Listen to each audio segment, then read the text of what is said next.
এলাকার স্বেচ্ছাসেবী ভাইদের অনুরোধ করছি, আপনারা নৌ পরিবহনের যে অফিসাররা আছে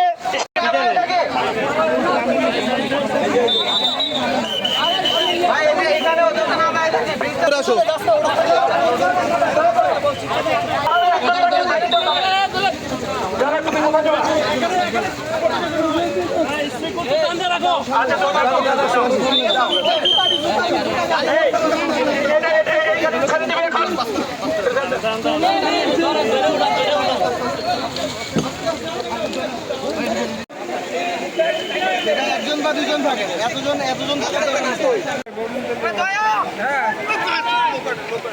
তো তখন কুমিল্লা স্পিড বোটের খুব অভাব ছিল। আমরা ভৈরব থেকে কিছু বোট এবং চাঁদপুর থেকে কিছু বোট নিয়ে এসেছি আর কি। এসে আমরা শুরু করেছি কাজ গত পরশুদিন থেকে। পরশুদিন সকালে এসে আমরা প্রথমে একটা মৃতদেহ উদ্ধার করেছি। তারপর আমরা শিশু এবং নারী এই এলাকার লোকজনের তথ্যের ভিত্তিতে আর কি প্রায়োরিটি বেস, যারা বেশি প্রয়োজন শিশু নারী আটকে পড়ে আছে তাদেরকে আমরা ফার্স্ট প্রায়োরিটি দিয়ে উদ্ধার করেছি। এখানে হিউজ পরিমাণ লোক আটকানো ছিল আমাদের। গত 2 দিনে প্রায় আমরা 500 লোকের মতো আমরা উদ্ধার করেছি। আর 2 দিনে প্রায় 3000 2700-2800 এরকম লোক খাবার ডিস্ট্রিবিউশন ফ্যামিলিতে করেছি।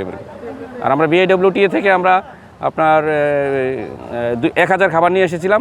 আমরা নিজেদের খাবারগুলো বিতরণ করেছি, পাশাপাশি মানুষের অন্য যারা নিয়ে আসছে তাদের খাবারগুলো আমরা বিতরণ করছি।